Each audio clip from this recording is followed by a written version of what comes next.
Hello, welcome to the No Way Jose podcast. This is the Morning Dump. I am your host, Jose Galison. It's March 24th. What's the day? Tuesday. No kitty of the day, as you can see, but you guys know what that means. We have a guest today. We have Tyler Janke joining us. But now, if you like seeing my hot takes Monday through Friday around 11 a.m. Eastern, when I actually make it on that day or on that time, then be sure to hit that subscribe button and hit that bell for notifications so you can see when I'm going live, when I'm dropping new videos. We'll see you in the show. Beautiful thing right now. Rise and shine. It's a beautiful day. I'm alright.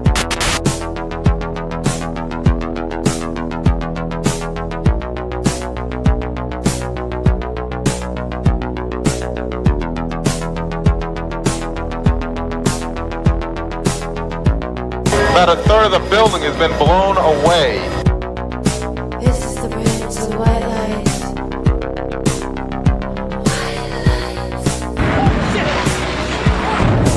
Our very freedom came under attack in a series of deliberate and deadly terrorist acts. And at that point, we were taken for another round of questioning, this time related to our allegedly being members of Mossad.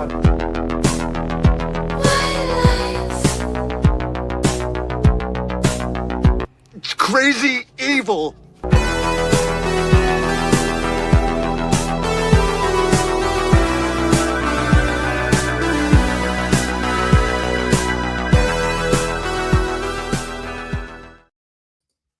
Good morning, everybody. Welcome back to the Morning Dump. I have Tyler Janke with us today. I have plenty to go through with you all.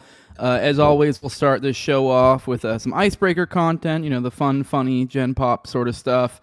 And then we'll get into what was usually our foreign policy roundup, although I gave it a titled segment today. The weekend wars. Then we'll talk a little bit about Fed cyberscamming. And always, we have that last dangling segment that, depending on time, we may or may not make it into it. But I got a couple funnies that I think will work for me and Tyler to go into. Calling that one Anti-Semitism Incorporated. But I don't know. Maybe I'll just save that for tomorrow. We'll see how we make it on time. But we have plenty to go through today. With being as we have a guest, I probably won't address the chat. Normally I give everyone a good morning. But only for super chats today. Sorry, it is what it is, or you're going to really catch my eye. Be back to probably a solo one tomorrow, so for those who like the personal touch. But I will timestamp stuff still, and if we do address super chats, I'll try to keep it towards the end of each segment to make it convenient for those who listen back. But Tyler, pleasure to have you back with us. I have a couple goofy stories to go through with you in a moment. It's been a while. We've both been pretty busy, so... Yeah, no, thanks for having me on. And, I saw what you're going to be about, and the anti-Semitism stuff piques my interest all the time, but I say the same things. So tune into my show. I talk about it all the time. It's such a problem, I think. It's the definition. The Jews, I know. Yeah. See, I already worked out. Yeah, the Jews. We got to figure out a solution for this. I don't know what we're going to do. I mean, they've thought of lots of other solutions. It was just nothing was ever really like a final one. It's just no finality, You got to bring it to a conclusion. Right. All right, we have some fun stories to go through. Starting off in our icebreaker stuff, just goofy stuff. A couple stories to go through with you today. One of these stories that I haven't looked into at all, and nor do I care to. Apparently, this is from Polymarket, so it makes me think there's some truth to it. Apparently, it's been revealed that a top FEMA official claimed he was involuntarily teleported to a Waffle House. So I guess we're settling on the side of these are awesome aliens, because who doesn't love Waffle Houses? So I don't know. I guess not much to say there. Tyler, feel free to see if you have any commentary here. But I guess we're getting alien stories, sort of.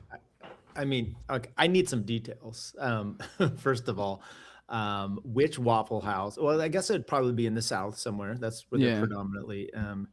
And is there such a thing as a bad Waffle House? I haven't been to one in years, honestly. But I would love to go to one. I need to. Where did he teleport from? I mean, is this just a drug issue, or is this This sounds like something he's trying to get out of, like with his wife. Yeah. He's been cheating on her or something like this. So Yeah, completely made up. It's like, no, honey, I wasn't, I wasn't banging the maid, or three towns down, or that's why I was over, 3 counties over. That's why. Yeah. Okay. Perhaps, I don't know. Whatever. We're gonna leave it like that. Moving on. Another story. Here is. I just thought this was a little funny video. Apparently, this was a viral. You guys can see the top left-hand corner of this picture right here. That was the original picture that went viral of this guy. So he had the crime of looking like Jeffrey Epstein. So I figured we'd watch this. I don't know, just a little funny. Hey everybody, this is Palm Beach Pete, and my video went viral because some dude randomly filmed me while I was driving on I-95, unbeknownst to me. And the next thing I know, I'm a viral sensation. I had my phone down for about 4 hours, and I didn't know my phone was blowing up with all these comments from that video. So I got a lot of traction. It's pretty crazy. Thanks. So you're not Jeffrey Epstein? I'm not Jeffrey Epstein. I'm Palm Beach Pete. This is future Clint when he finally antes up and gets the hair plugs. right. And some glasses. Yeah. Yeah, this is style is 100% Clint. So for future Clint. So this will be future Clint riding down the road looking. He's slowly over time, his physiognomy has just become Jew. But after living that way. Tower Gang lore will know that can't be Clint because that guy has a shirt on. That's true. Maybe he gets a little as he gets older, he gets more sensitive about his bitch tits. I'm just kidding. I'm not saying you have bitch tits, Clint, but let's be real. As you get older, it's going to sag, All right, moving on. Last one. This is one, I guess. Go ahead. I was going to say the picture in the car from the other person that took it looks so much like Jeffrey Epstein. And then when you see, whatever, Palm Beach Pete, he doesn't look quite as much like him. Mm-hmm. All right, let's get this last one. Get a little bit more serious. Usually I try to go do one or two goofy and then get a little bit more serious, but still, I don't know, I guess kind of Gen Pop-ish, sort of. But this is one, I don't know. We've talked a little bit about this on the show. I kind of wanted to get your thoughts. I mean, I was planning on doing this before I even realized you were coming as a guest, just kind of to rant about it. But this has become a talking point lately online, the abuse of the veteran welfare system, essentially. Essentially the disability system that they have in the military. So I guess that people have just gotten wind of this, and it's kind of crazy to me seeing all the takes online of people when I have some inside knowledge. But anyways, enough hedging it. I figured let's watch the clip. I think this is kind of one of the things that's gotten people talking about it again recently, and then we'll talk a little bit. And what's your net? My net is, so I just started this job, so I'm still like seeing what it is after taxes, but I think my net is around $5,800 a month, and then I also get disability from the VA. Why do you get disability? You were in the military? I was in the Navy for 2 years. What'd you do? Okay, he went to school, and the Navy paid for it, and then he got out medically. I was Naval Reserve, and then. And what's your disability? Other than your hairline? Depression and anxiety. What's the net again? 5,500? $5,800 for the salary, and then the money that I get from the VA is around like $2,070. All right, so people are discovering, it seems, that there is an incredible welfare system afoot in the military. It seems like a lot of people are trying to cope with this. I'm curious what your perspective is on the matter, Tyler, because I know given your job, you actually probably may be not as shielded to this as many normies are. I feel like you probably tend to get a lot more of an inside look at a lot of people's financials than they would prefer being a family law guy. So you're probably actually, I'd assume, I mean, how many divorced dads or some veteran that's did 4 years and is collecting disability from something? So I'm assuming you've probably seen this. It's probably maybe I'm giving way too much. Maybe this isn't military area where you're at. I don't know. I guess maybe I'm giving too much, granting you too much knowledge just based on your job. But I don't know, what's your thoughts when it comes to military disability? Because And I guess then I'll give my thoughts, because I feel like I have like a little bit of an inside look, especially as someone who got out of the military not too long ago. This is something, if everybody's like, that's, you need to do that, you need to do that. Like, even people in the chat, like, you need to do that, you need to do that. And you're like, to some extent, probably do. but what are your thoughts on this? Well, let me start by my personal, my work experience with this. And then I do want to take on the people that are erroneously getting, benefits. So I haven't. There's been a few with disabilities, and no one's really questioned it. So sometimes when a state or government authority issues benefits, and so what we do, why the finances come into it with me is support, okay, child or spousal support. So the calculation is based off your income, and income is any way derived. Almost every which way that you're getting money is going to count as income. So, I have military clients, and they're getting divorced, and they're having to, by the way, that's very penal, punishing, right? You got COLA, BAH, BAS, all this stuff that they're getting, these funds, for off base housing. That's all considered income. So some dude that's out there just thinking he's making like, $5,000 a month, he's actually making like 14 grand that's now going to be used for income. So he's paying through the nose for support. So that's problematic. And I see that all the time. Now with, it should be known, this is the problem. You see the grieving widow, combat vet, which is they're above reproach. Wow. I mean, come on, just because you're in the military doesn't mean you're not going to scam the system to try to get your benefits and whatnot. Now, and I've had this with other things, like someone's had a case where a lady's like, doesn't want to go to work, and she's getting disability, and she can go back to the office. And typically it's like, if the agency's issued out your retirement, your benefits, or whatever, your disability, you're kind of up against it. But this lady got investigated. They had an investigator, and her benefits were getting pulled because she was basically cheating the system. Investigators going out there and watching her. She's kayaking, but yet she can't do anything. So it was brutal. And then the court imputes a wage on her, says, oh, you should be working and you can.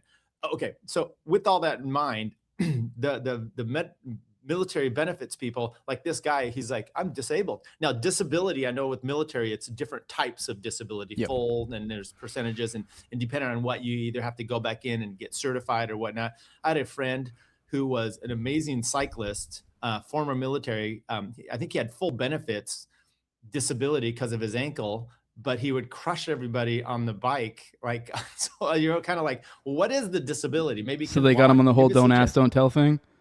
I don't know. Yeah. Was he from that era? No.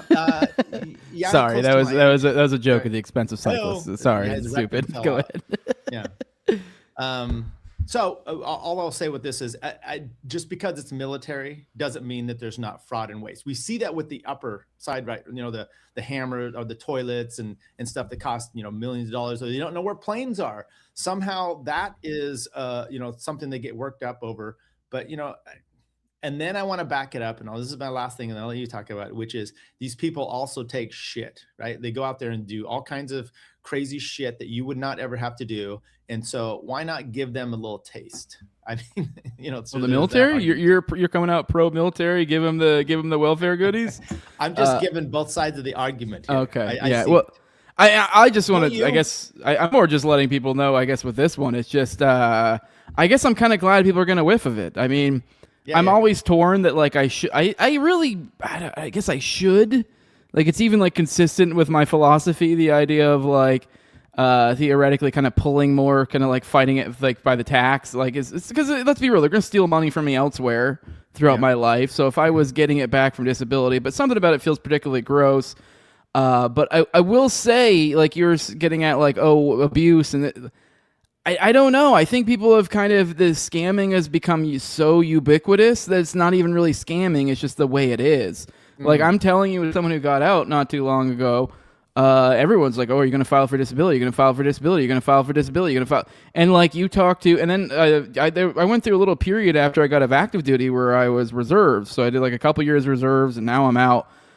So I kind of like transitioned. Even people in reserves have disabilities. So it even goes so far as people that are like, and there's different types of reserves. There are people who are active duty or active reserve, which means they work like, your normal 9 to 5 or whatever. They're essentially your active duty military. They're just technically part of the reserve component, and they'll get disability from, I guess whenever they got out before, or they can apply for it while they're, a reservist as well. And they'll be working full time for the U.S. military and be collecting, buku benefit. I think there's like a certain amount that you're not allowed to work for, but you can get like pretty buku bucks. Like you can scam the system, and it is just. I mean, I see someone in the chat, Charles Adams, saying only combat vets should get disability. It's like, but even that right there, like, now what do you define as a combat vet? And like, that's the whole thing. Like, this becomes a scam, like defining, or like, if like even this situation right here, this guy's not lying. I mean, I guess maybe he's lying, but we can't read his mind. Like, he went to a doctor. They said, you have depression, you have whatever the other thing is, and whatever, maybe he checked those boxes. He said, yes, doctor, I'm experiencing these symptoms, and you can't prove him wrong. So, like, unless it's like a broken arm or something. So most of these people go through and they get, I mean, I'm telling you, I knew people who were like making buku bucks and working full time. It's literally just a gravy train. It's a ridiculous gravy train. And like, I mean, it's just kind of astounding. I mean, it's almost like you're almost stupid if you don't get on it, because it really is. There's a whole little industry that's developed around it about like trying to get the most. Like, oh, hit up my VA guy. He'll like set you up to get the highest rating. Yada yada. Like that is what it is, and it's like just it's ubiquitous. It's so I'm kind of glad people are getting wind of it, and I don't know. I think people should look poorly at it, because how often do we hear the oh boo-hoo, poor military? And especially when you get into like lefty politics, where they talk about like welfare and stuff. You know how often they are the biggest scum when it comes to this shit. Like, they really fucking are. Like, when it comes, because I mean, you were just mentioning how they allocate pay and stuff. A lot of military sees their pay as like their allowances. That's not taxable. So like, I forgot where the hell I was even going with that. The non-taxable component of it. So it allows them to qualify for certain welfare, like certain different types of welfare, because they go, you hear all these sob stories about our airmen are over there dying overseas and they're making $35,000 a year, and I'm like, no, they're not. Like, that's what you take away all their allowances and stuff. Like, if you're someone stationed over in Cali as an airman, you're probably making like, before taxes, like over $70K. Like, so like, and that's just someone like entry level. Like, it's just such a ridiculous welfare system that's sprout out. It's a government job. That's what it is. And a lot of people forget that. I have a pay stub in front of me, and I can't go through it too much because but just to give you an idea, base pay is $5,000. And then after everything, it's like $12,000. Mm-hmm. So, I mean, the incentive, okay, you're living off base, you get this, you have a wife, you get extra, and I get it, and it's all fine, and you're getting along in life, but so it's not. They're doing okay. It reminds me of teachers that complain about how much they get paid, and then they only want to show you like, there's a scam to it. And so if we can push back on that, I don't know but if it gets noticed, do you think there's any changes? Because here's my concern. I don't know about it's a concern, but this would be the easy fruit to stop, low-hanging fruit to stop some sort of fraud, when the real stuff that's causing problems is much worse. Oh, I mean, so far as like substantive change, I don't think, like, especially if you're looking at it from a very singular point of view of like, this issue has been raised and could we actually make a dent? I do not think that this is going to get solved. Like, the whole structure, I mean, it's literally like, looking at a cancerous mass and being like, well, I cut out a piece. Like, I mean, it's just nothing. It's the government. It's going to grow, but I do think maybe in some sort of abstract way it could be positive, because I do think I am particularly grossed out a lot just by the way people look at the military and stuff, especially with like some of the stuff that we're going to go through in foreign policy here in a bit. I mean, like, we had the Manaab thing that happened, the school bombing that killed almost 200 little girls. Mm-hmm. And it's like, if you're military, like, I mean, especially if you're close to that chain, like, you're part of that. I mean, people have this weird idea for some reason. They've heard about the Nuremberg defense before, but for some reason it just doesn't apply when it comes to their own military or their own, like, it's this like fallacious reasoning where they give There's actually a term for that where it's like you give like you give some entity this outside thing. You're like almost defining it as like they get to be the exception. So like argument from exception or something. You're like, so it's like it's only the Nuremberg defense if it's like your enemy. So, but it's like if it's you, it's okay. So I mean, I think the very like even this right here, this idea, because they are all just welfare whores. Like every single one of them proudly is, and to be fair, like. I mean, should they really be? I mean, I don't know. I guess why be shameful about it? I mean, I don't know. They're just doing it.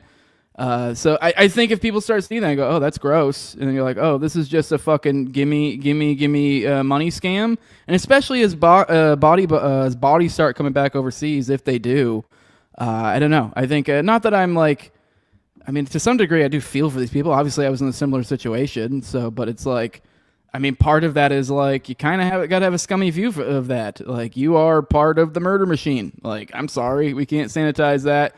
And you're like, oh, you kind of debunking all these like weird heroic myths. So like, because the problem with it is that people have this heroic idea when they get in there, and some people like foolishly hold on to it.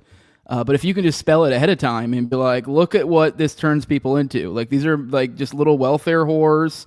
Like they're just government little grubbers. That's all they are, little piggies. And if you can dispel that myth before someone, the valiant person who foolishly thinks they're doing something good, before they get to that point, good. Because it's like, this is kind of what you're turning people into. Which I guess, like I said, I kind of somewhat understand, like, taking the money. I mean, as I said, I probably should. But at the very least, I think this should, like, break away the idea of it. Because people have this idea of welfare whores and this and that. And then it's like, yeah, but like, okay, somebody who does 4 years as a fucking aircraft mechanic and maybe deploys like once to an incredibly safe thing, and now we're spending what, $6,000 a month for him because, I mean, I know you really can scam the system. Like, I don't think it really is ridiculous how the degree to which, like, hey, you sprained an ankle once, 2 years in, you're like, oh, well, I feel like you can extrapolate from that and be like, well, I'm probably going to have some bone issues, and this could cause some joint issues, and oh, what hazardous chemicals did I handle while I was there? Let's see. Well, this makes it so I'm prone to this to happen. I'm prone to that. So it's just a money grubbing scheme. I don't know. I just think it's good that we're dispelling the myth of the like herder, ooh, American soldier. So well, I don't know. So what's interesting about that? You see this with Joe Kent, which is the right. The right, you say one bad thing, if you were to knock these guys, to military vet, to like the Lindsey Grahams, they would say that you're not patriotic. You probably somehow pigeonhole it into being anti-Semitic because you don't want waste and fraud in the government. Because, the blue line and the military vet, thank you for your service type of thing is over the top. And then one person, Joe Kent, and I'm not saying he's hero or whatnot. I'm just pointing out where he's at right at this point. He's a CIA agent. Could be. Well, he was. No, he was. He literally was. Right. And he literally just quit a job as the head counterterrorism guys. Right. I don't know. Right. Could you glow any brighter? Where he's like, I joined the military. I was, I would do anything, kind of like what you're talking about, the Nuremberg, just, following orders perfectly fine. And he's like, something, according to him, has made him change his mind and his thoughts over this. Okay, that could completely be the case. And, some people are saying it's an op, and I'm just like, I don't know, it seems a little bit much. But whatever. My point is, it goes to what you're saying of, people making changes due to shit that's happened to them. But yeah, it's interesting also how they're firebombing him, and that's okay because he's not following orders directly as the Nazis did. And so now he's a bad guy, but, don't ever say anything bad about the military. Well, which is it? All right, let's cruise through some foreign policy stuff real quick. I covered a little bit of this yesterday, but I guess a little bit of updates. Here's a piece from Dave DeCamp saying Trump backs off of threat to bomb Iran's power plants. So there was that True Social thing that I'm pleased to report the United States of America and the country of Iran have had over the last 2 days. Very good. And yada, yada, yada, yada. It's the True Social that we talked about yesterday where Trump had over the weekend issued some threat that he was going to attack like power plants and stuff within 48 hours if they, I forget what even if was, and if they didn't open the Strait of Hormuz. Yeah. And then, then it was Monday, kind of early, about like 8 a.m. in the morning. He kind of goes, we've been talking. We've been having talks, and, it looks like we're going to cease hostilities. It's looking like that's a possibility. And he does this whole we're going to hold off 5 days, which I wanted to make a point to emphasize the 5 days again thing because it's to bring home the name of this segment, the Weekend Wars. This is something they've been doing. I mean, we had the 48 hours threat was issued Saturday morning-ish, so he's trying to resolve the markets by Monday. And even then by Monday, he goes, now we're having talks, regarding complete and total resolution of all of our hostilities. And then, then it goes, I'm giving a 5-day break, which that will lead into Friday, right, when markets close. So it's just a little convenient how that works. So you kind of almost we have this weekend war dynamic where they're trying their best not to touch the market. Well, we have a little bit. I know I showed you guys some inside Iranian, a report of a high Iranian person saying this is bullshit. Well, more to that. Apparently, they accused. There was these reports of an Israeli official told Axios that Witkos had been in contact with a person named Mohammed Bagher Ghalibaf, Iran's parliament speaker, but Ghalibaf quickly denied the claim. This is what he said. He says, our people demand the complete and humiliating punishment of the aggressors. All officials stand firmly behind their leader and people until his goal is achieved. No negotiations with America have taken place. Fake news intended to manipulate financial and oil markets and to escape the quagmire in which America and Israel are trapped. And then a little bit more on this. It's kind of humorous. Here's Trump talking about this. So more because they supposedly talking to? Are they just full of shit? I mean, obviously, I think they're full of shit. But here's Trump on who's this mysterious person that's bringing messages back and forth between the country of Iran and our Trump administration. Let's watch this. Steve Witkoff speaking with Mr. President. A top person. Don't forget, we wiped out the leadership phase 1, phase 2, and largely phase 3. But we're dealing with the man who I believe is the most respected and the leader. It's a little tough. We've wiped out everybody. Is that the Supreme Leader? No, not the Supreme Leader. We don't. Well, nobody heard of the second Supreme Leader, the Son. Are these direct? We have not heard from the Son. Every once in a while, you'll see a statement made, but we haven't. We don't know if he's living. But the people that seem to be running it, and they seem that based on really fact, because things they've said have taken place. Mr. President, again. Mr. President, I know you've deployed. I don't want him to be killed. Okay, I don't want him to be killed. Mr. President, by who? Nobody wants to be that. Nobody wants that job right now. Nobody's exactly looking forward to being the head of that particular country, but perhaps we'll be. I mean, I think he's full of shit here, but I also there is, by who, as you said, there is truth to that. Who would want to kill him? Who would want to kill him? Good point. So, I mean, let's be. They're while it is that seems like bullshit. It's I don't know. I wouldn't put it past Israel. I mean, they killed I don't know if they killed the previous mediators, but they killed the ones before that. So, or whatever you want to call them, the term we're giving them. So, any thoughts on this? Have you been paying attention to the minutia of foreign policy? I know things are getting rough. I'm sure over there in Cali, your gas is fucking ridiculous. Yeah, so $5.50, $5.80 a gallon, and I'm taking a trip up to the Northwest via car on Friday. So I'm okay, but gas prices are high for airplanes too. Trump says the dumbest shit, but there's also truth mixed in there. So it's always confusing, and he's talking about the stock market, which you were just saying, and how he's kind of flexing this. But it also reminds me of, so I used to do day trading, and before you're putting in a trade, you need to know your exit. You need to know your goals and your strategies. What are you doing with this? You don't just buy something and then hey, let's hope. I mean, at least I couldn't do that. But that's how he's done this with the war. It's I don't know. I mean, there was some other quotes in there. He's just I don't know who. If this works out, we'll have it. And he's crazy town right now. And maybe he's just like this in public and behind the scenes. They have it all mapped out of how they want it, but it does not feel like he's not exuding any kind of confidence for me of this. No, yeah, but this is a thing that I've been noticing for a while. It's been getting quite ridiculous recently if you're paying attention to the ins and outs of minutia, but he just says shit. Like, he just says shit.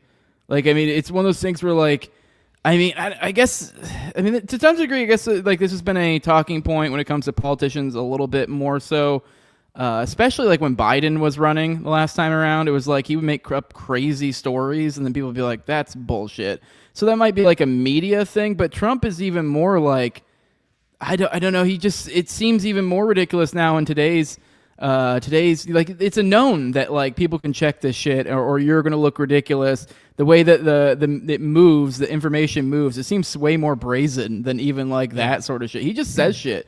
Like, I know he was saying, he said so many weird, crazy shit. He's made claims that he's mediated or he's helped bring wars to an end that just like weren't even happening, or like that's not at all what happened. Like, he just says shit, and then other world leaders would be like, yeah, that didn't happen, like, at all. So it's a wild way to do diplomacy, and I'm not saying it works. I'm sure it hits sometimes and sometimes it doesn't. But it is, I guess at the very least, somewhat entertaining. I don't know.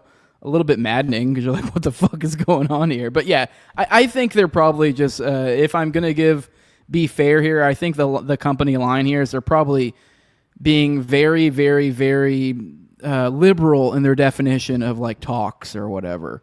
I bet you they've probably sent over messages through mediators or whatever. And it may not even be a back and forth, but they're just defining as like, yes, they have heard. Like it literally could just be like, yeah, they're leaving Wickoff on red, and they're considering that talks. I don't know. That seems incredibly and overly defining it, but I don't know. These are Jews we are talking about here. So, moving on. Apparently, we're getting reports that the Pentagon's considering deploying the 82nd Airborne Troops for a potential attack on Iran's Karg Island. So I'm sure that'll go great. And we covered yesterday. We had Lindsey Graham equating this action to Iwo Jima. So yeah. This will go great. This will go wonderful. Keep going, guys. Yeah. And then at the same time, Paul Begala? This is a side note that Dave Smith played a clip. Paul Begala saying that we should bomb the Russian freighters taking oil or fuel to Cuba. I mean, it's okay. I didn't see Lindsey that, Graham wants to put our boys out there to slaughter, in a sense. Begala wants us to start World War III with the Russians, as we're doing with these people are insane. Yeah, they are absolutely insane. So you almost hope there's a greater conspiracy going on, because doesn't look good otherwise. We also got these talks, kind of almost giving us the impression things were dying down, and then there's talks to reduce hostilities. Bear in mind that even within that message, they were talking about specifically civilian infrastructure when it comes to energy. But the attacks still continue. So Al Jazeera correspondent based in Tehran reported unprecedented U.S.-Israeli strikes on the Iran capital on Monday, despite Trump's insistence that progress was being made toward a diplomatic solution, a claim Iranian officials have rejected. Israeli Air Force announced that it was conducting a wave of airstrikes across Tehran that bombarded the city overnight Sunday into Monday. Al Jazeera correspondent Suhab Al-Asa reported strikes were especially heavy in eastern Tehran, where Iranian air defenses were activated. Strikes also hit other parts of the country, with the Fars news agency reporting 6 killed in the northwestern city of Tabriz and 1 child killed by strikes in the city of Khorramabad. So the strikes, Harana said strikes on Monday killed at least 36 civilians and wounded 138 more. At least 1,443 civilians have been killed in this bombing campaign. So to my earlier point ranting about the military, if any of you guys out there are listening, if you are in any way part of that chain, you are contributing to that. If you are someone someone repairing planes or doing whatever, you are part of that bombing campaign. So you are enabling this. 1,500 civilians almost. So we can almost round up. So yeah, and I think if you look at the overall types, we're still looking at a pretty high rate of civilians to military. So looking like we're picking up notes from Israel. So do you know if these are deaths caused by directly, not indirectly, but directly by Americans or Israelis? Because we know we're not the most moral military where they are. So there's that, standards to be set. Yeah, to be fair, I mean, it is. They're saying that like this one was Israeli Air Force announced it, so I don't know. Let me see if the U.S. claimed anything in here. There is to some degree a fairness in parsing them out, but in another degree, I actually don't think so because they are acting together. So yeah, because I was just kind of making jokes here. No, you're right though, but because this is the trick they're playing. Like we had that shit a little bit ago, where it was over the weekend. The whole like them saying they were going to attack energy or no. Yeah, it was over the weekend. I think. God, what was it? The airfield or the fuel, the huge fuel thing in Tehran or whatever got hit or something like that. That's right. And then they retaliated and hit Qatar. And then it was Israel that started it. And then America came in and was like kind of almost chastising, or Trump was, like sort of in a very weak way, Israel, but then being like Qatar had nothing to do with this. So obviously a little bit more contrived than like we had nothing to do with it, but it's kind of the impression that they sort of give is that they're doing this like, oh my God, look at Israel doing this. And you're like, yeah, this is a joint military action. Like, I mean, I know you're kind of somewhat tacitly part of it no matter what. So unless you're explicitly being like, they're doing their own thing, which we haven't gone anywhere near that. So yeah, it's like we're ride or die with this whore, and sorry, you're connected until we disconnect. I mean, there are some say junior partner, so they're doing shit, and it was hilarious because Dan Bongino's out there. Trump never gets told what to do, and then he's tweeting this or gets work used type of thing, and then Trump's out there. Israel, we're not going to handle this. Please don't do this anymore. It's like they didn't tell me that they were doing this. It's like, okay, yeah, which is it? Mm-hmm. And speaking of Israel, apparently one of their ministers is calling for annexation of southern Lebanon. So more, which I mean, I know this is a continuation of annexations and or evacuations that then become buffer zones that then become just become straight up annexations. This is the trick. So we've been covering the ongoing stuff in Lebanon and finishing out foreign policy, which I guess if we get into our anti-Semitism incorporated segment today, this kind of fits. Apparently, Israeli soldiers reportedly tortured a toddler. So that's just wonderful. Here's a little boy, Karim Abu Nassar, allegedly tortured an 18-month-old Palestinian toddler in an effort to force a confession from his father. Local and international media outlets reported on Monday. According to Al Jazeera, Karim Abu Nassar was with his father, Osama Abu Nassar, near the Al-Maghazi refugee camp in central Gaza on Saturday when they came under IDF fire. Eyewitnesses told Palestine TV that IDF troops ordered the man to leave the child on the ground and advance to a nearby checkpoint where he was stripped naked and searched. Witnesses said IDF soldiers then tortured Karim in front of his father to pressure him to confess to something. Journalist Osama El-Khalot interviewed the child's mother, who said the toddler suffered a cigarette burn to one leg and a nail puncture to the other.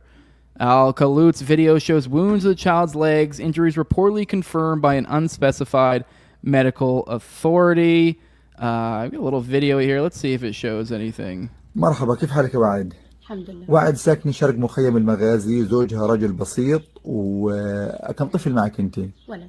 هذا الطفل الوحيد. الطفل الأول. جوزها يعني صار معاه يبدو صدمة نفسية من الضغوطات الأخيرة واللي عاشها في الحرب، وكان بترزق على كارة وحصان. All right, I don't know. I can't fast forward, and I can't Translate. I can't mute it. So I don't want to listen to the so anyways, whatever. So it wasn't looking like they were showing it. I thought there was like a video, or maybe if we keep watching it, maybe I'm being impatient. Let's try a little more. ايش صار في الكرة الحصان؟ هو مات الحصان، بعدها هو يعني صار معاه صدمة، وفي اللحظة هذه قبل يومين تقريبا هو له 10 أيام. All right, my patience is wearing thin. This is going to be like a long conversation that's just going on. If only I could fast forward, but I can't. So yeah, nice little fluff story here to finish off our foreign policy. Just a great ally. So, and any thoughts, I guess, before we move on into the Fed stuff? Get into Fed cyber scamming, a little Fed Jeet cyber scamming. I didn't include that in the title for algo purposes, but it kind of goes hand in hand with this FBI. So, any thoughts on our the torture of toddlers? What do you think? Mean, what's crazy? I was thinking about this the other day when I was, early 2000s, and this kind of stuff would come about, and I was listening to a lot of Salem radio, like Michael Medved, Prager, Jew, but it's more Zionist type anyway. And you see stuff that would happen like that. They would come out with like a total debunking. This is so fake. It's all staged. And it's like, okay, not everything is staged. That might be real. It might not be. But the propaganda is so rich. And I get it from both sides. But at some point, you're just like, it's easy to just show the view of Gaza from a drone and say, I don't know about the propaganda anymore. So. Yeah. All right. Before we move on to our next segment, big thanks to Charles Adams for the super chat, $5. Says, Tyler, you got to come back on Losercast tonight. Jose, it'd be awesome if you could too. Well, I have Already Dead tonight. I wish good luck to your show, but I do have Already Dead, so otherwise I would. I'm going on, so. Yeah, so I'm sorry. It's Leighton's show with Toad. It bothers me every week, and here we are. Yeah, well, I do want to appreciate the super chat. I do want to warn you guys, ads are going back up tomorrow. I told you guys the deal. You drop a super chat, say no ads, explicitly say it, and I will not do ads in the following show. So you're getting ads next show. Sorry. You guys step it up. I need more money. Everyone be mad at Charles Adams for not saying anything about it. He screwed it up. But appreciate the support, Charles. Either way, I appreciate it because I get more money that way. So cool. Thanks. All right, let's get into the Fed's Jeet scamming, cyber scamming. Same difference. That's how they be scamming.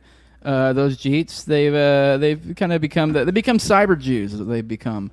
So let's check out what Cash App has had to say recently. Let's check him out. Sources to environments like the Threat Screening Center, which allows us to collect biometric capabilities from all over the world. We've had a double-digit increase in that and a double-digit increase in intelligence production. But what we've also done in the CT space specifically is expand the number of agents and intel analysts that go online and detect based on our biometric capabilities and intelligence that we have from the interagency. And what that leads us to is what we saw in December of last year, Senator, where we at the FBI stopped 4 terrorist attacks, 4 in California, Texas, North Carolina, and Pennsylvania, 3 of which were ISIS inspired. We were able to detect these individuals both online and in person using our covert platforms, and we shuttered a bombing campaign at source. All right, there was a lot in there. Ken sums it up for us a little bit here. It says FBI Director Kashat Patel revealed today the Bureau has increased the number of online counterterrorism agents, known in some parts of the internet as glowies. He credits this for stopping 4 terrorist attacks in December, which we'll cover. We'll talk about those here in a little bit. We've already talked about, I think, most of them, if not all of them, on this show.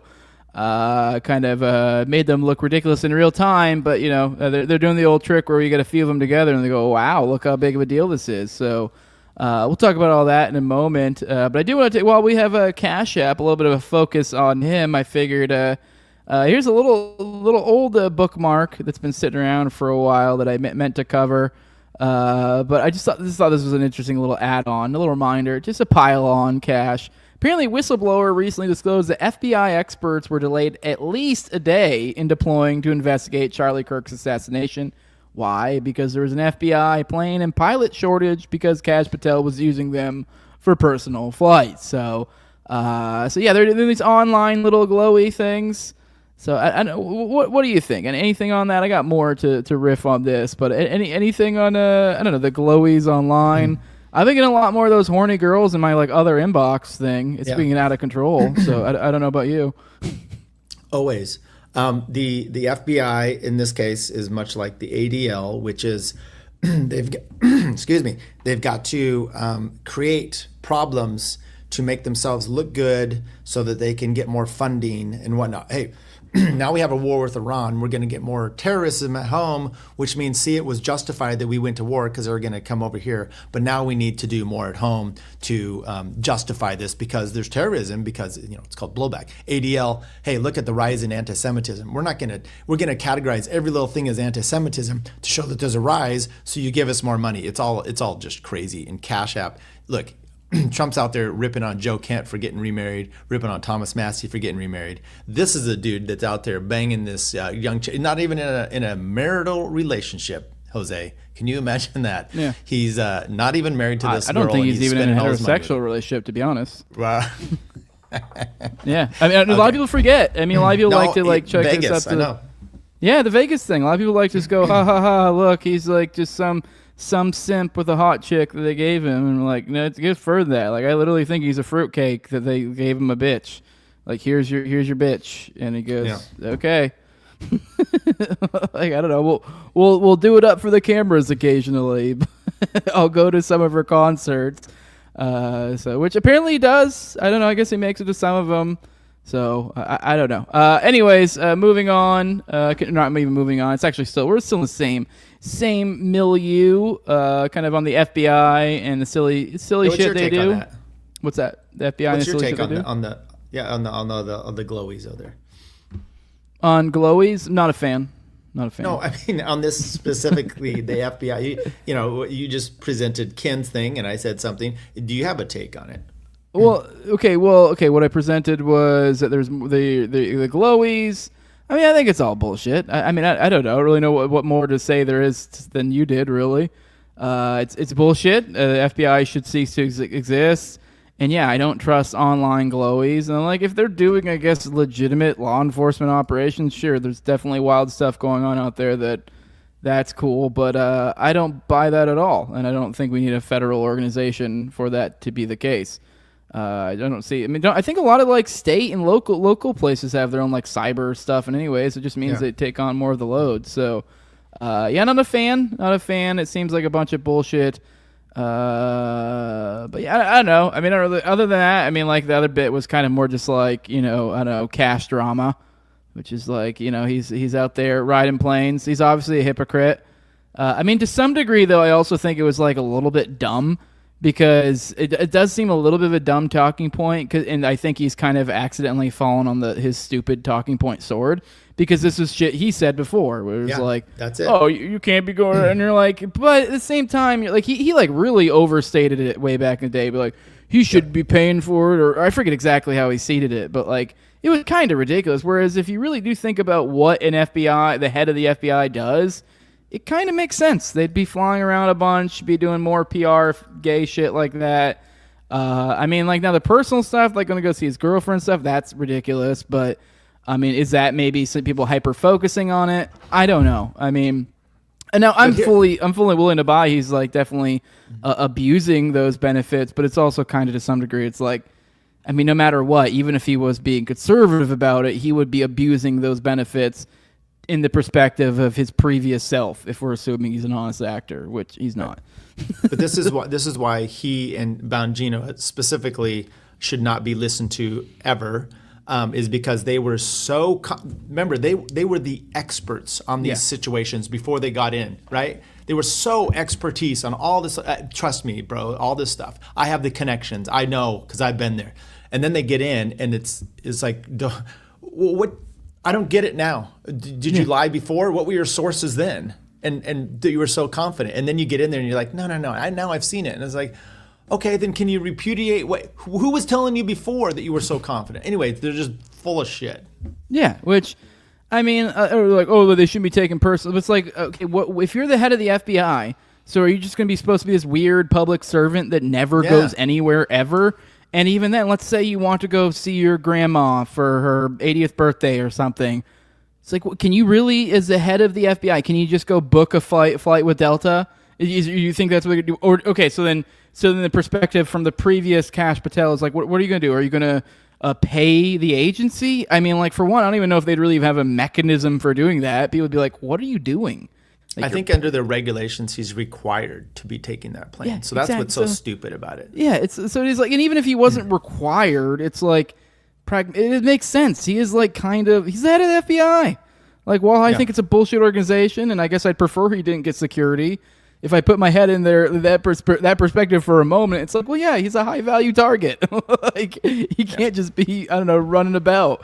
But it's those comment, like, keyword that it made me laugh, his testimony when he says ISIS inspired. At some point I'm just like, okay, is this I mean, maybe ISIS is still a problem, I don't know, but it makes me feel like boomer, like they're still talking about Desert Storm or something like this. ISIS is still a problem. It's bubbled up again. The old the old Israeli secret intelligence service, it's bubbled back up again when it's most convenient. Recently, apparently they put out a memo, one of those scary memos, the FBI, to law enforcement detailing an elevated threat in the U.S. during the U.S.-Iran war. Situational awareness report dated March 20th, 2026 highlights the potential for elevated physical threats by the government of Iran following the U.S. and Israeli military strikes against Iran, in particular against U.S. military and government personnel and facilities, Jewish and Israeli institutions, and their perceived supporters and Iranian dissidents and other anti-regime activists in the United States. Violent extremists with a variety of ideological backgrounds, including those who oppose the U.S. or Israel, also may see this conflict as a justification for violence. The memo goes on to say the FBI and CTC have not identified a specific threat to the general public in the United States. The GOI poses a persistent threat to USG and military officials, Jewish and Israeli interests, and Iranian dissidents in the United States, adding that the FBI and NCTC remain concerned that violent extremists in the United States with a wide variety of ideological backgrounds and grievances, including those with anti-U.S., anti-Israel, and anti-Semitic beliefs, well, they're talking about us, Tyler, may react to high-profile U.S. military activity such as a conflict with Iran and seek to commit violence. I don't want to do that, to be very clear. Graphic imagery, news of civilian casualties, and statements by Iranian government or religious leaders or other foreign terrorist organizations could contribute to violent extremist radicalization and mobilization. So this is a little info that's gone out recently. Here's Ken highlighting something interesting in here. He says the memo includes a warning that Iran's so-called assassination program could expand to include officials involved in Khamenei's death. Pete Hegseth recently said that they killed the head of the IRGC's assassination program, but anonymous sources told New York Times that may not be the case. Now, obviously, I think so much of this is bullshit. Like, even though, the whole, Pete Hegseth saying they killed the head of the IRGC assassination program, thus kind of giving credence to the weak claim that they were trying to kill Trump. Mm-hmm. So I think that was probably, I mean, maybe they did kill the guy and he was head of the assassination, but I think it's kind of almost like a red herring. But even then they're saying that may not be the case. So, I mean, who would have thought someone might have took his job over for him though? So either way, I don't think you get to kill the head of assassinations and just be like, well, the assassination program's gone. So, I mean, with this, I do gotta say though, while I'm obviously going to lead into this is they're kind of, this is probably bullshit, and a lot of people probably think that as well. And there's plenty of reason to think it's bullshit, as I'm about to go into in a second. But there's also plenty of reason to think that some organic stuff like this might pop off. Because, I mean, we are murdering over 1,000 people. So that was just, no, that wasn't, was that everybody or was that civilians? I don't even remember what that was, but at least 1,500. So that's great. Yeah. So I don't know. Any thoughts on this? I guess before we dig into, I could highlight quickly some of these 4 terror plots. But they're kind of, I don't know. They're putting out the feelers. We're in, I don't know what code red or whatever the hell the 9/11 terror shit was. We're in high alert right now. So be on the lookout for real and fake shit. Yeah, back in the early 1800s, this country was mostly believed in God. So religions at that point, to get you to go to theirs, it was fire and brimstone. So if everybody believes in God, you're not converting. You're actually, how are you getting them into your church? You're scaring them, right? So that's what the GOP is involved in still. That's how they convert people. We're scaring the crap out of them, either that's a woke company, therefore you need, Jeremy's chocolates or his razors from Daily Wire. It's the scare the boomers, and then, you get your money and whatnot that way. Same here, just like the ADL, the anti-Semitism stuff, you make shit up. So at this point, I hope I'm not overstretching to the point where I just don't believe anything, and then there is something to be worried about. That's kind of what happened with COVID too, right? Maybe you should be a little concerned, but not to the extent that they're making it, because it's all bullshit. So I don't even know anymore, Jose. I'm out of there. Yeah, I mean it's all such a what was the one spook that has that saying that's like, you'll know that we succeeded when the American public doesn't know what's real and what's fake. Well, we're there. Although I'll say these are probably fake. Here's Ken again. Saying the Kash Patel said the FBI foiled 4 terror plots in December. Said I couldn't find the Pennsylvania case he referenced, but here are 3 of the 4, starting with the left-wing Turtle Island Liberation Front that was monitored by the ADL and had at least 2 undercover FBI operatives in it. We covered this in the past. Here's a little, what's the word I'm looking for? A little teaser, I guess. One of the defendants allegedly provided an 8-page document describing the bomb plot in this case. The informant has been working for the Bureau since 2021. No criminal record, meaning the person is a paid operative. So, so an 8-page document describing it. So I don't know. I couldn't see how this could go wrong at all. Another was a teenager who allegedly wanted to commit a mass stabbing. He had been on the FBI's radar since he was 14, so he obviously did not commit the stabbing. So he's been on the radar for a while. Third is someone who was originally approached by an undercover cop online, who then introduced him to 2 undercover agents in real life. So these are the great busts they're talking about. Another little look into that one. The defendant in this case was first approached online by an undercover NYPD cop. He's then introduced in real life to 2 undercover agents, and he has the documents here proving the case. UC1 stated that he reached out to Garza because he noticed that Garza had mutual brothers in common. So he was reached out to by the undercover cop, and then later Garza arrived at a location where he'd agreed with UC2 that he would meet UC3. UC3, in a certified FBI undercover, met Garza at UC3's vehicle. So completely contrived by the feds. Police set up, but I mean, doesn't mean these people weren't trying to commit violence, but it's also not quite as simple as like, oh, these are just herder people out there committing violence and good old law enforcement stopped it. These are people that probably wouldn't have done a goddamn thing if the feds didn't get involved. So, I don't know. What do you think? What do you think?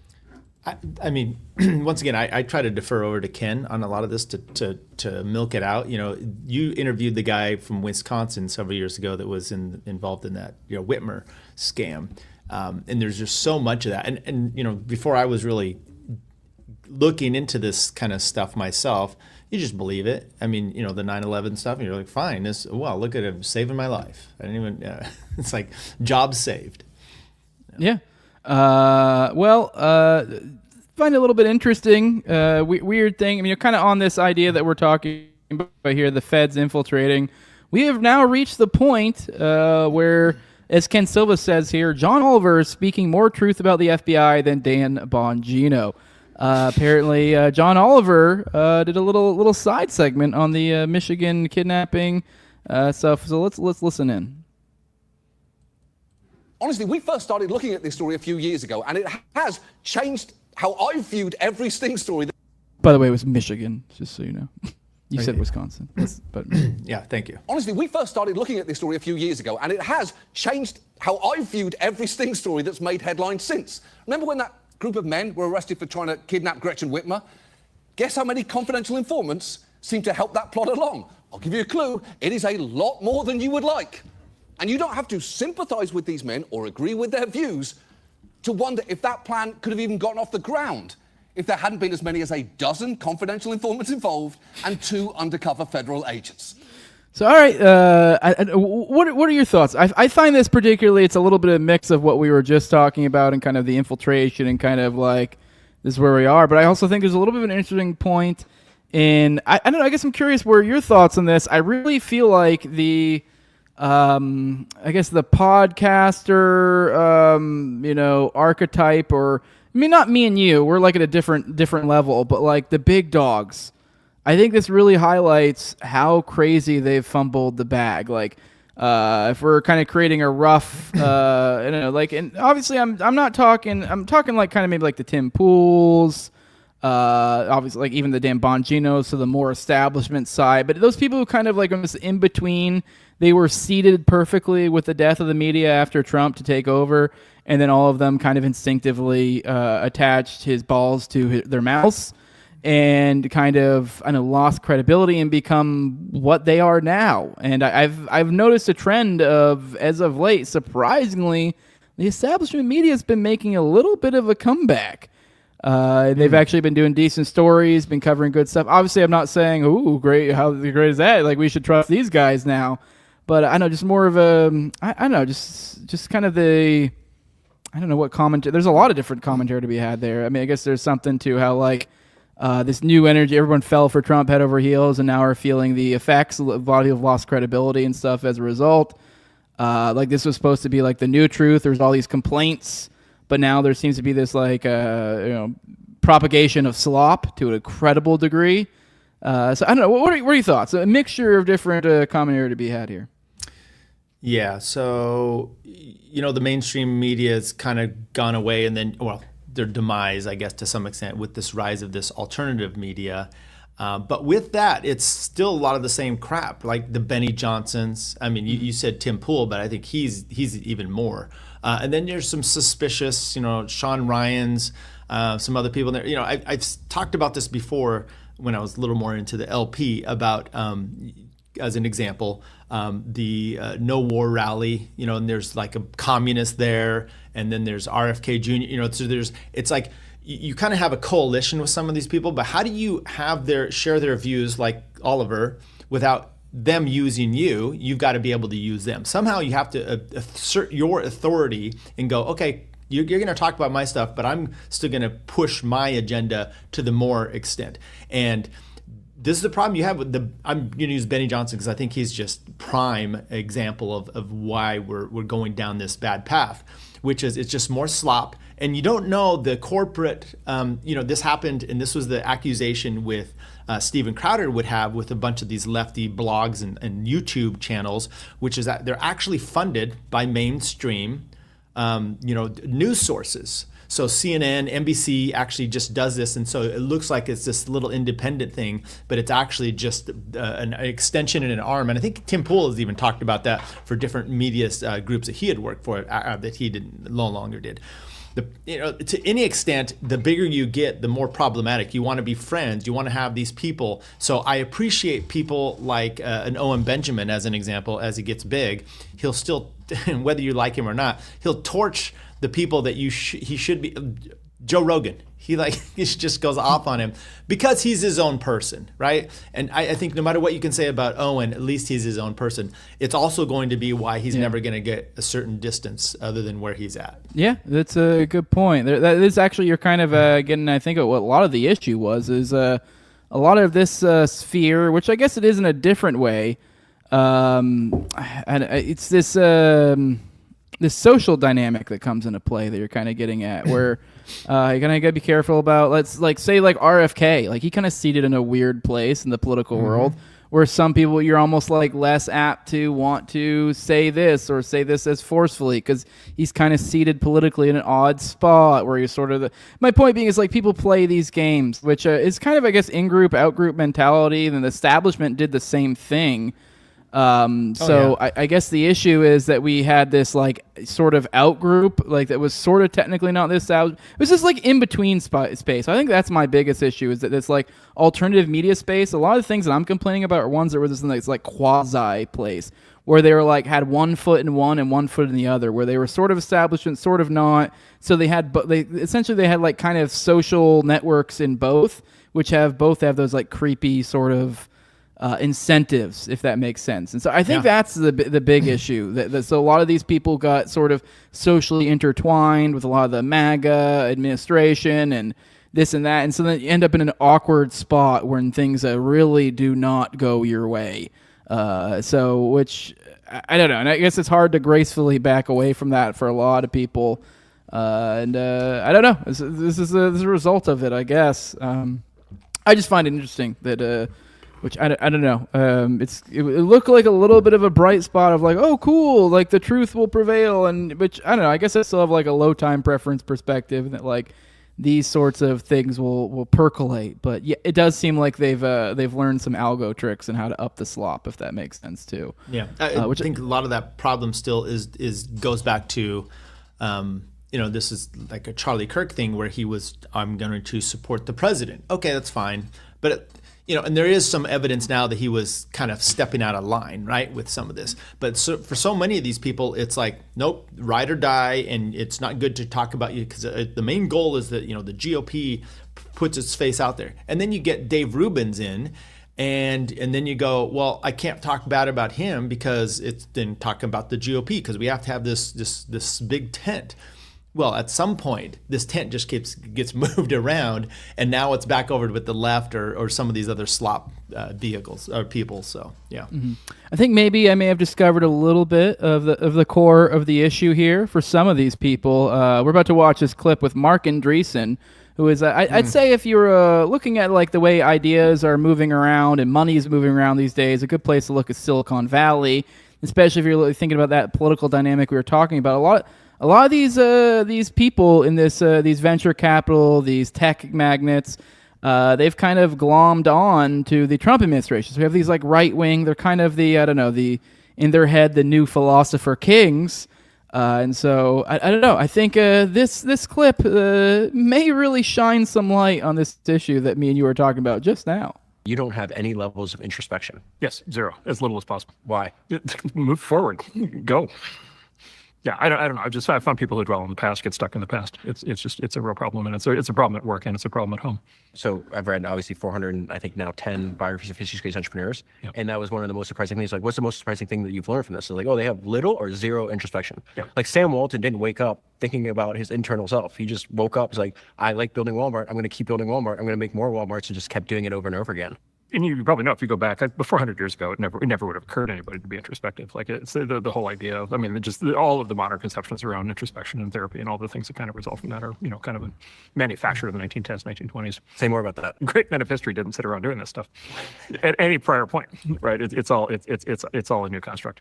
So first Western civilization had to kind of invent the concept of the individual, right? Which was like a new concept, several hundred years ago. And then, for a long time it was, all right, the individual runs, right? And like does all these things and builds things and, builds empires and builds companies and builds technology, does all these things. And then, kind of this kind of guilt-based whammy, kind of showed up from Europe, a lot of it from Vienna, 1910s, 1920s, Freud and all that entire movement, and kind of turned all that inward and basically said, okay, now we need to basically second guess the individual. We need to criticize the individual. The individual needs to self-criticize.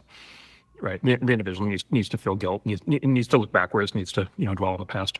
It never resonated with me. Okay. So I gotta say, this is just right off the jump. I fucking hate this so fucking much. As someone who thinks it's important to think about things and that's how you navigate through your world. I mean, who would have thought that you go, well, don't think about the things you do. I don't know. What are your thoughts? I just can't. I mean, if you just look at introspection, right, which is basically real quick. I also think it's probably entirely bullshit too. So as like some of the things you say there sound completely made up or not rooted in reality. But go on. Because this is what he's thought, right? Yeah. He hasn't actually looked into it. So think of what is introspection, right? It's thinking about yourself and mistakes you've made in the past and whatnot. Have you ever read the Bible? Or we're talking. You think Jefferson and Jefferson and Adams had a feud, a long-standing feud, and then they wrote letters to each other, and then they came to an understanding that maybe they were both wrong about stuff. That's called introspection. That was in the 1800s. This guy says it didn't happen until 1920. I'm taking him at what he's saying here, unless I'm totally misunderstanding, which could be completely fine. Am I misunderstanding that? I think he's being sloppy with definitions or concepts in a lot of ways because he keeps coming back to, I don't think we should dwell on the past. And so that right there, though, that kind of is a statement that is, it's almost like, are you saying that you shouldn't be paralyzed by the past? You shouldn't be stuck in the past? Because yes, anyone, like, but you should be able to think on, especially because it's like you should be able to realize you are not your former you, and you can change the things that you do going forward. And a lot of that is habitual because, I mean, we don't think through every individual action. So you kind of have to look back and go, oh, I did this thing and I did it because X, Y, and Z. And going forward, I should probably not do this, or I should do more of that, or what. And like, it really just feels like all this is like just retarded. I don't know. It really does. It feels like he's being, if I'm trying to be gracious here, and even then it's just incredibly stupid. It really feels like he's overly defining introspection as being, I don't know, almost anxiously critical of oneself in a weird way, which is like to where it like impedes you. Because I guess I understand that you could overdo it, you can underdo it. But yeah, if you're really not reflecting on the things that you do and how to do things better, I really don't know how do you even go forward, really? Like, I guess this kind of point you were making. It's like, I mean, he's like, what, a venture capital guy? I mean, you're literally supposed to go, oh, that investment didn't pay off. Well, I guess, what lessons can I learn from that? Like, I don't know. What, he's flying blind? I just don't even understand this. It reminds me of Sam Harris, who's the Noam Chomsky. If you've listened to some of the stuff they say is fine, and then sometimes they just speak in circles and use big words, and it goes nowhere. It's a word salad. AOC just was doing this the other day. It's like, if you parse it out, you're like, it literally makes no sense. Did you ever see In Living Color the sketch comedy thing with the Wayans brothers? I've seen little bits here and there. Yeah. Okay. Well, there was one where Damon Wayans was in prison. Okay, and he because he's black.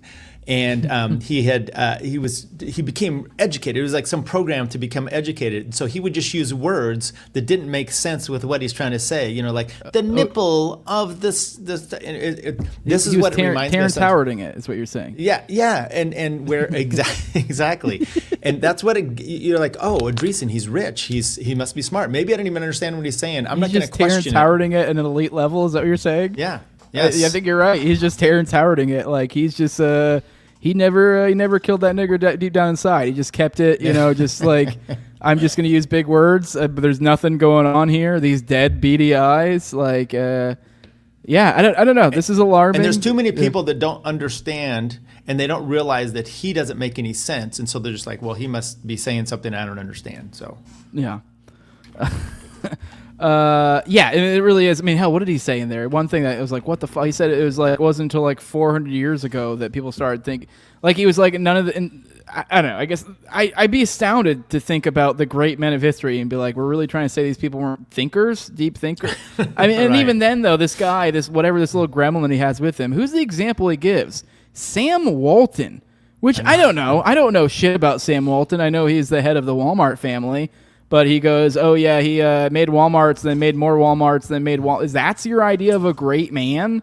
I mean, I guess I could understand that, like, if you are just some beady-eyed lizard person and you're just more about stacking capital and you don't think about anything, like, yeah. But who the hell really thinks of Sam Walton as a great man? Like, I don't know. I don't. I mean, I just go, oh, there's a Walmart. That's cool. You're such a liberal. Yeah, whatever. I guess so. I'm just kidding. All right, moving on. I guess this kind of is a little bit of my segue into the weird glowy cyber stuff. Apparently, there was a leaked audio recently. I don't know if you saw this. I'm curious if you saw this, Tyler. Let's watch this. Not releasing the Epstein files. Fuck Marjorie Taylor Greene. I don't care what you do. Start a fucking war. Just don't let him get out. If I go down, I will bring all of you down with me. Okay. Now, just go ahead and jump right into it. Here we go. Someone grokked it, which I know Grok lies. Someone asked if this is legit. It says, no, the claim about Trump being on a real recording saying that is false. The audio clip is AI generated and not authentic. The actual context of Trump's comments is unrelated to the Epstein files or Marjorie Taylor Greene. So there's AI generated audio. So I mean, a little bit of a strained segue from one to the other. But Mark Andreessen, one of the glowy overlords, glowy cyber overlords, and here we are in post reality. to where people are just kind of running with these sorts of things. As if we got, we had the Netanyahu stuff too, the numerous different supposed leaders, cabinet heads of cabinet, head of the Mossad, et cetera, supposedly dying. I mean, I wouldn't be surprised if Netanyahu is dead, to be completely honest. But it's also like this is kind of the whole point. We are in post-reality, and this is what the Mark Andreessens of the world are ushering in. And even more so, this is partially also I want you to explain this to me. I guess I'll explain this crudely, but I know you're more of a tech savant than I am.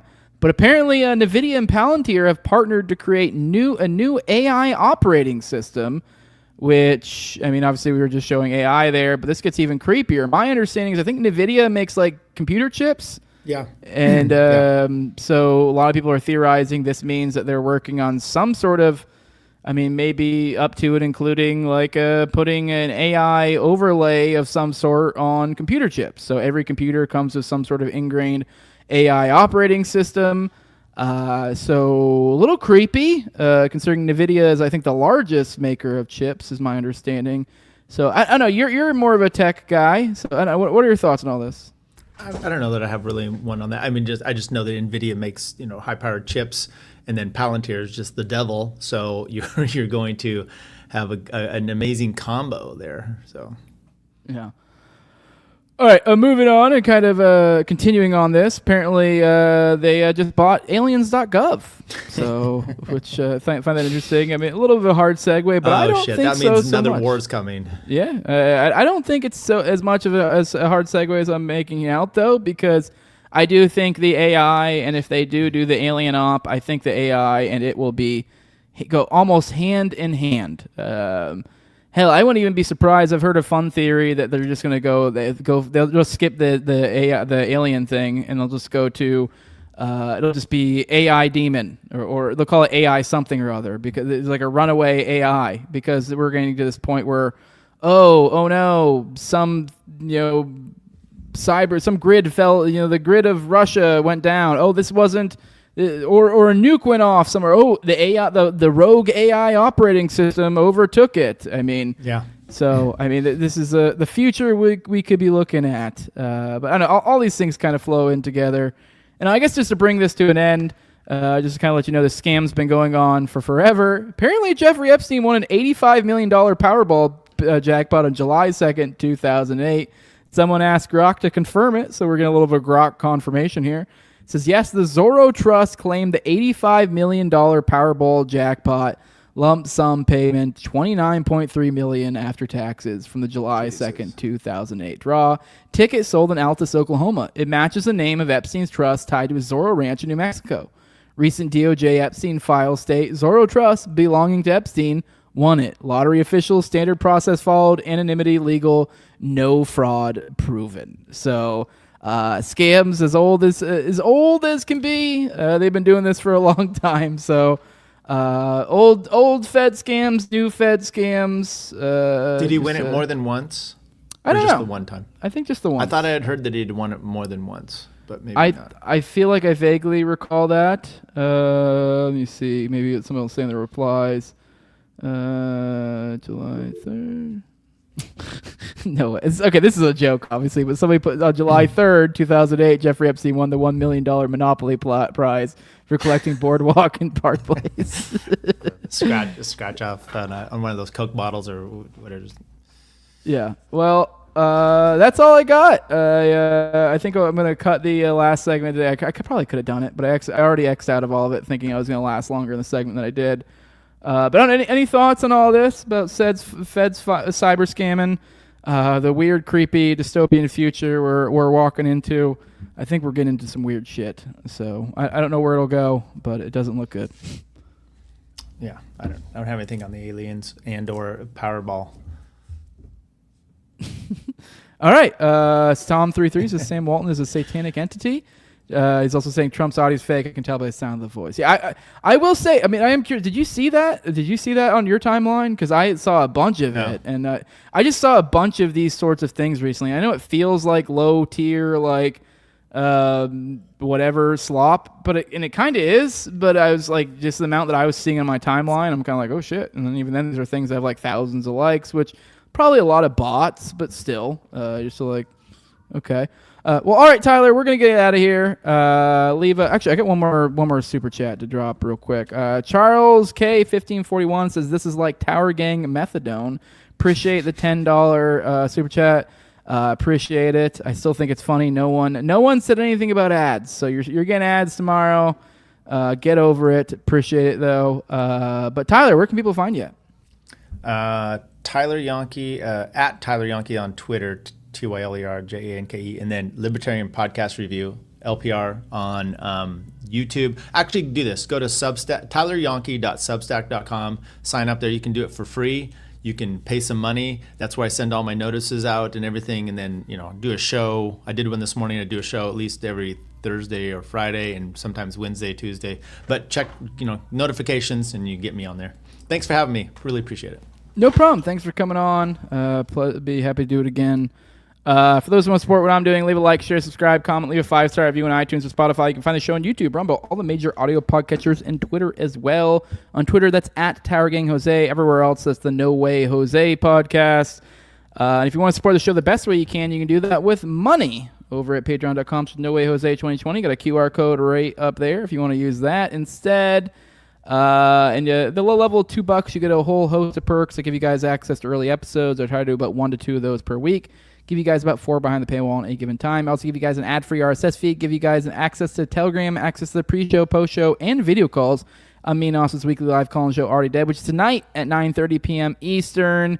And I also give a big shout-out to my sponsors. It's the highest level of my Patreon. It's a big thank you for their support. My previous ghost and Tower Gang, at Learned Toad, at Abrogate D's, at ZOVCK, at _Invisiel, Tim Tuttle, at John Klebold, big fan of the show, Torme, at Wayne Tackers, One Haircut for Kids, No Free Lunch, Jack, Mark Vestibule, and Jacob Wintergrad of the Biblical Nerd Podcast.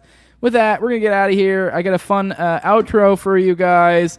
We got, this is POV. RFK Jr. is your trip sitter. So this is you tripping balls.